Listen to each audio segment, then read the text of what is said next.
People of the world, hello and welcome to Marketing as a Foreign Language, episode 244. I don't know about you, but the world of PR to me scares me. It's frightening. I find it very frightening.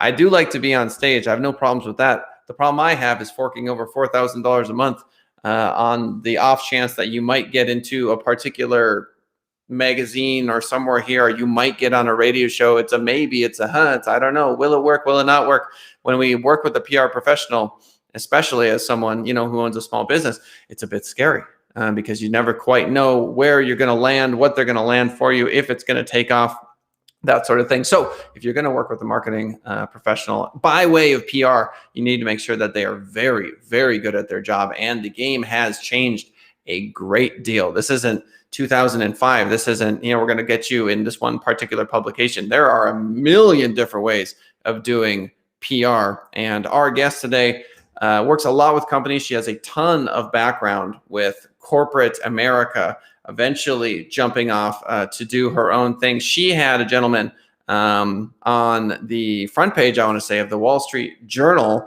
which totally changed his life. He ended up buying out another guy who was retiring. So yeah, it works if you get the right person to do it. Ladies and gentlemen, welcome to the show. The one. Oh, Brad has in chat. How's it going? The only Amy Delman. Let's go. Hi, good morning, good afternoon. Thank you for having me. I did have to laugh when I heard you give out the $4,000 retainer monthly fee. That's not always the case. We try to strategically hear what clients need before we just drop you have to pay X amounts of money. But it is true what you said about you pay us and then you hope, publicity is what you pray for. Advertising is what you pay for. But when you use somebody who creates a targeted strategic public relations plan, you have more control over where the hits are than you might understand. We are trained to take what your business, your service, your product, your leadership do and find the outlets that are looking for you. So that's how we keep it pretty targeted. We kind of anticipate what's happening and who is going to want to talk to whom. Yeah. I mean, don't get me wrong, there's a skill set there for sure. And for me, it's a lot of relationships built over many years. It's knowing these people. It may be a little bit of a little favor here. I do this, scratch your back, scratch my back. Sort of, it feels political to me in a way.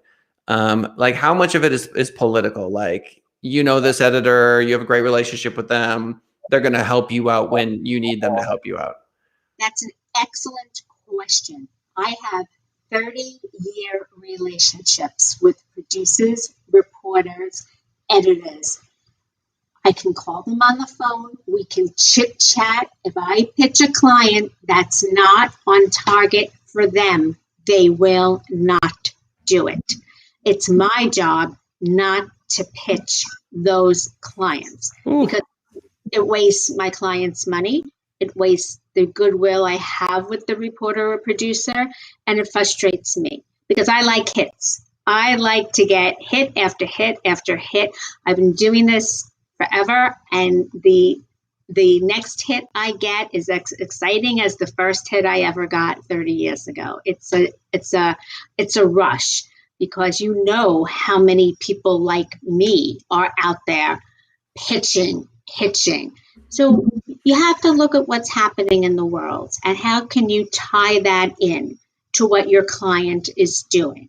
And sometimes it can be something, your client can be an environmental engineering firm, which I have. However, they also are very big proponents of bringing young females into STEM fields. And I heard about an outlet that writes about making math fun for young women. And they were the perfect. I pitched them. They did a 4-page article on them, and that's the kind of thing. Of course, their projects are of course newsworthy. I pitched the correct trades that are interested in writing. They're environmental, so they helped clean up the Jersey Shore during Superstorm Sandy. They were the only environmental engineers invited. I am Right. still getting mileage out of that one, and that happened in 2012. Yeah. So if you have someone that is a client of yours and they're doing incredible things like this, that's a no-brainer to me. Right. Okay. So if they're, and motivating them maybe to do it might be a little frustrating. So let's say you have the same environmental company, but they're not doing any of that and they Yes. want to hire you. So how often do you get in front of a client and they're like, we'd like to do PR? And you're like, what makes you special? And they're like, our customer service. Right. You know something? People are people. And when you get to know, when you drill down and get to know what makes the leadership of any company tick, that is what promotes them. That is what sells them. So maybe the projects they do are not a Superstorm Sandy or a BP oil spill. Maybe they're working on something on the Passaic River that probably nobody knows about unless you live in Passaic. But it's the techniques that they're using. It's that maybe they're employing the local people. Maybe they're bringing a benefit to the small economy. There's always something that you can grab onto, that you can turn into an angle that somebody wants to write about. That's you have to know your clients. You have to know everything they're doing. And that's what I tell a new client that comes to me and they're like, oh, we just do this. We're so boring. Can you do PR for us? Yes, let me talk to you. Let me find out why you started the firm. What makes you tick? What excites you? What do your employees do? Anybody do any philanthropic work? Anybody involved with the military? There are gazillion angles to get noteworthy occasions. There's also something called industry competitions, and I'm very big on those. 30 under 30, 40 under 40. That's another way to promote things. There's an icon award for people over 60 that have made big, contributions in their industry or in their trade. So if you look hard enough, you will find somewhere to place them. And publicity is one of those beautiful things, is that once it lands, it kind of has feet. And you don't know where it's going, who else is going to see it. Well, the reporter is going to say, oh, I never thought of that for them. Can we talk to them about this? And that's how it builds. Mm-hmm. That's interesting. I've gotten a decent amount of publicity. I worked with Gina Yeager. She's a Vegas PR person. We had a partnership for many years. I was in Nevada XYZ magazine. You see a couple of magazines behind me, like stuff I was in. I've done keynotes and blah, blah, blah. And now during the pandemic, everything just froze. I just went to like survival mode. We just moved into. So how many of your clients felt that way? Where they're like, I'm not paying for PR in a pandemic. Are you nuts? And they like ran off into the hills. Half. There it is. Thank you. Half. And you know what? They have not even put me back on retainer. I'm still doing project work for them right now. Clients I've been with 14, 15 years. Because I went out on my own in 2006. I had my first client at the end of 2006. My second, third, and fourth I got in 2007, and they're still with me. But they put me on a project basis because their clients put them on a project basis. But you know what? There's always a silver lining. It allowed me time. There is like you were saying earlier in the intro, streaming media is the new digital streaming TV, podcasting. There's so many places to reach out and make relationships with. It gave me really, I'm not going to say the pandemic was good. Absolutely not. That's a horrible thing. But it gave me the pause to have the time to really learn about these new outlets, make relationships. And then when my clients do come back full force, because as I said, I'm on a project basis with some of them. Mm-hmm. Some of them never stopped. Right. And now I have new outlets.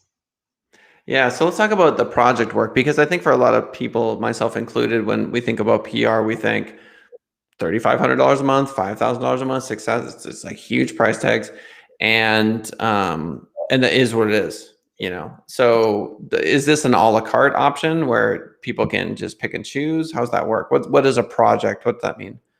Okay, well, first of all, the people that put me on projects are my larger clients, and they have me on retainer. So they kind of know, we know each other since 2007. I mean, it's not like I'm coming into a new company.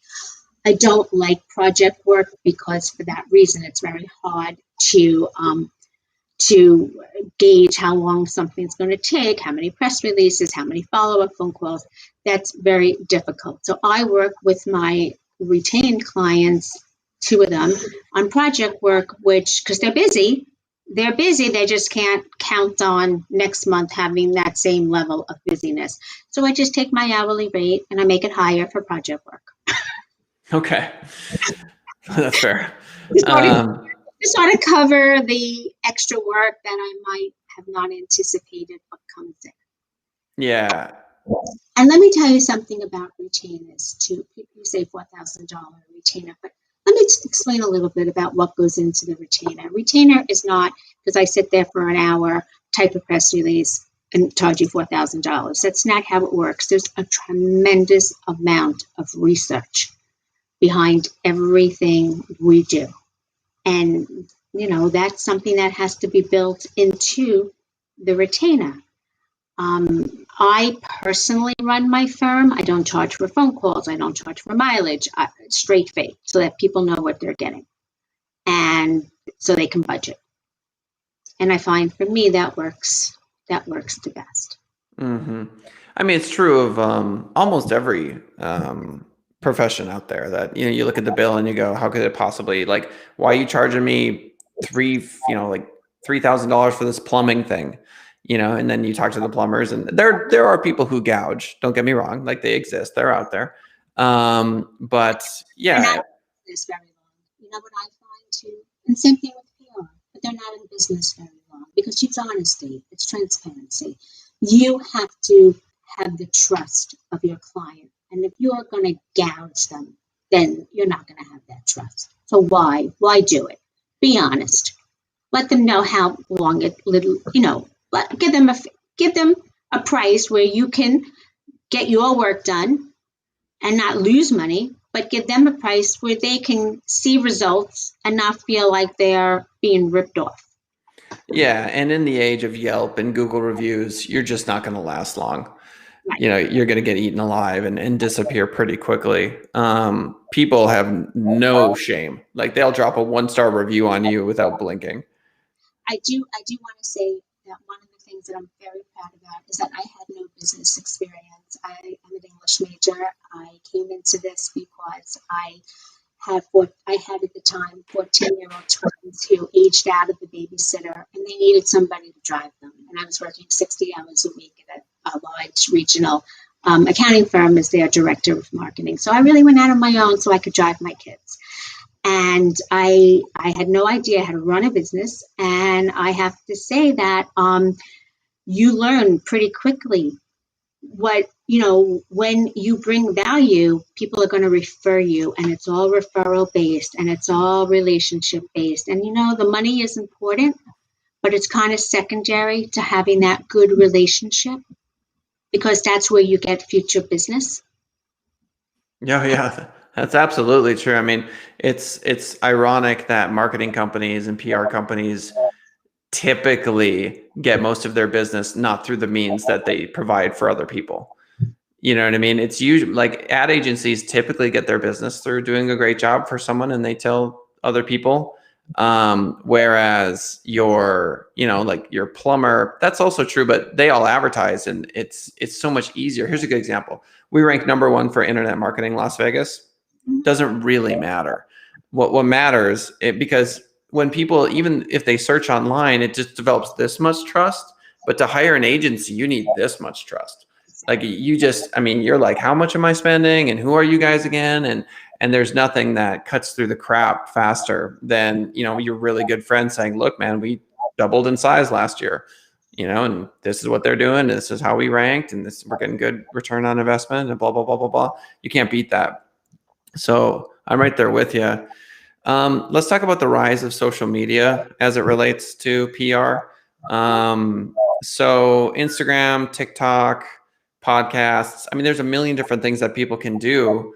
How do you play a role in them creating content, doing live streams, and being a host?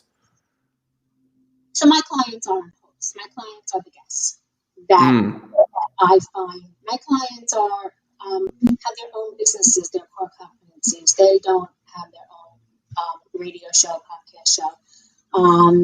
They want to be a guest where they can get their educational message out about what they provide. Social media has been a game changer for sure. In terms of we now have access directly to the journalist, directly to the producer, whereas we had to go through a gatekeeper. And for that has been such a positive influence that we can actually speak to the person that's going to be writing the article. Whereas in the past, the editor assigned somebody to do something. They sent you a list of questions, your client answered them, sent it back, and the next couple of days later, an article appeared. But what's so great about having everything with social media is you can share and you can really amplify the message. You can amplify any of the messages, whereas if it appeared in one magazine 20 years ago, you get reprints for a couple of $1,000s, 500 reprints, or wherever the cost break was. They put it in their folder when they went out to new client calls. Oh, yeah, did you see this? We were here.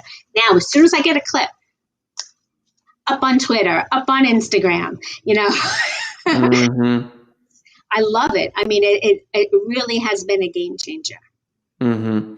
Yeah, I find that a lot of business owners, because we tell them all, we're like, look, strictly from an SEO perspective, if you have a show and you live stream that show and you turn it into a podcast after the fact, you can get 20 links a show, right? Because you're getting a link from Twitter, Facebook, LinkedIn, Twitch if you want to, YouTube, and then 12 podcast platforms.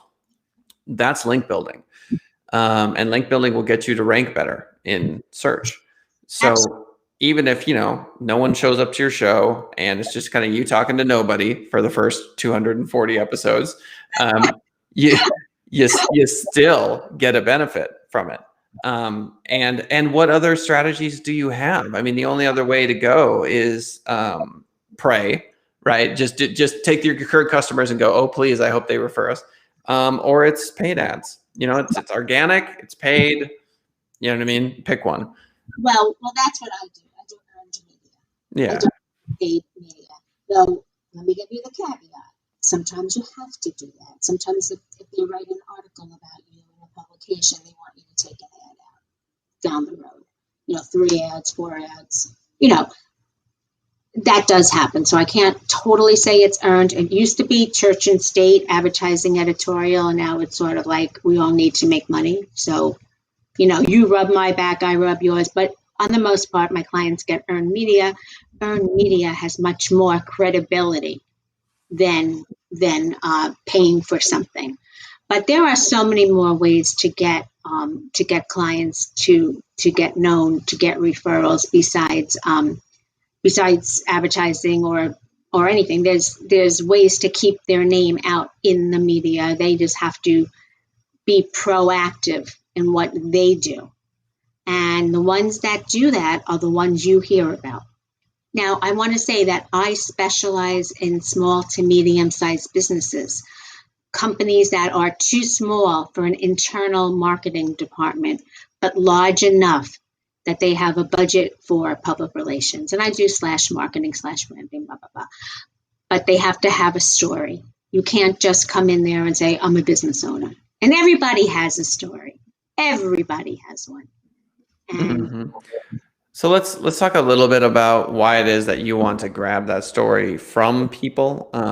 Let's go back to the kind of kid you were. Were you social? Were you extroverted, introverted? Well, let me just say this.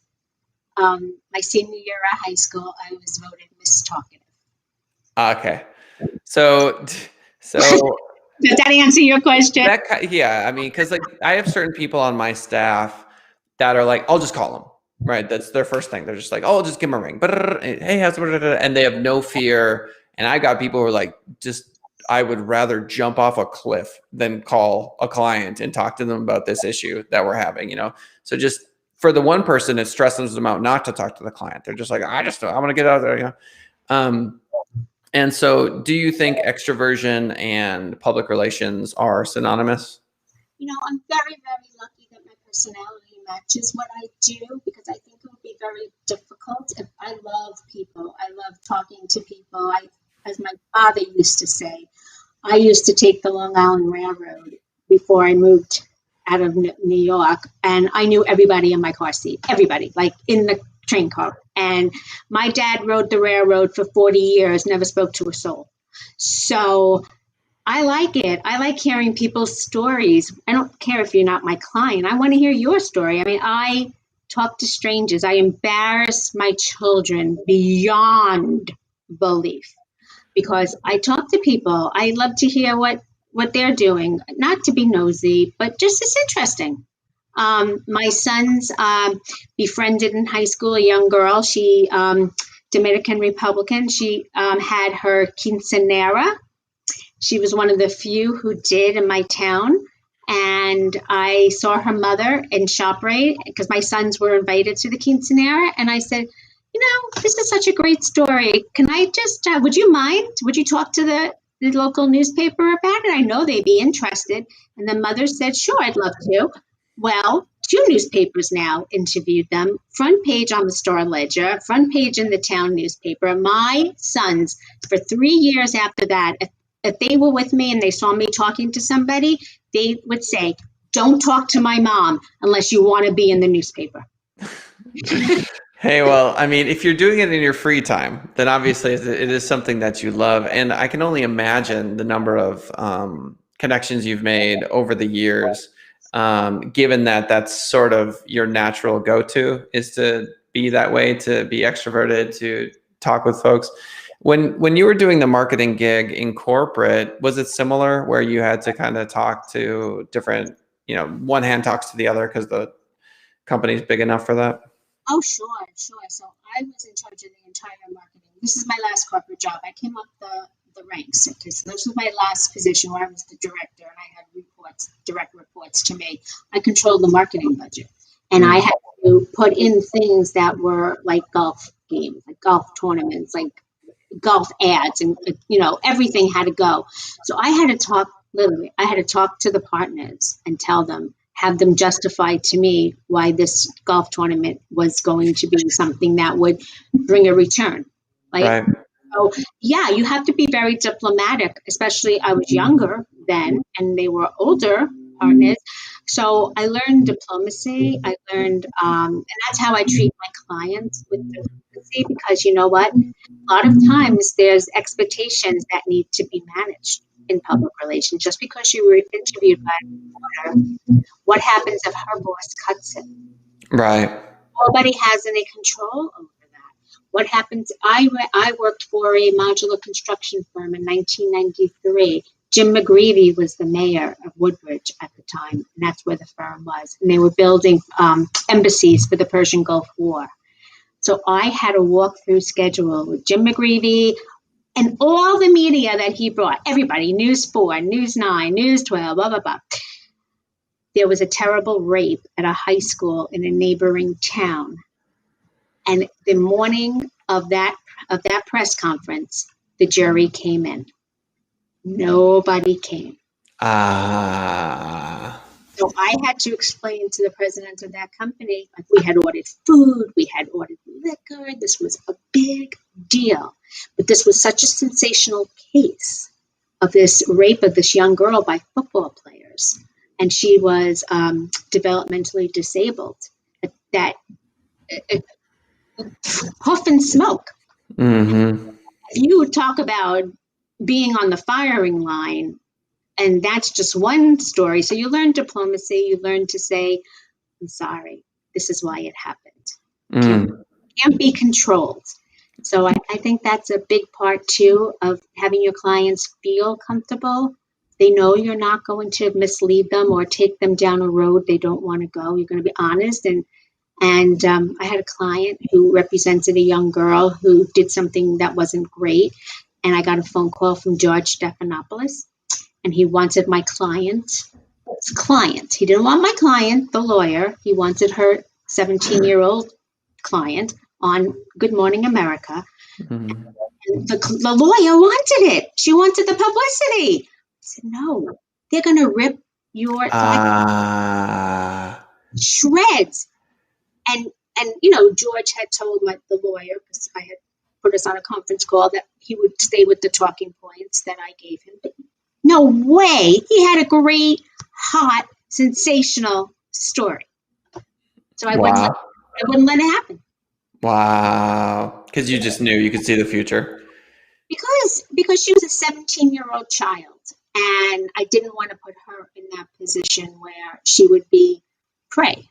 And it's hard to turn down Good Morning America. Trust me, they don't come along very often. As a matter of fact, after that, they never came along again. Right. Wow. Whew. So you see what I'm saying? There's a lot that goes into this. It's not just dialing for dollars. It's very strategic. You have to really know your client and know. I call them two sets of clients: my retained clients and my media clients, and they have to work in sync.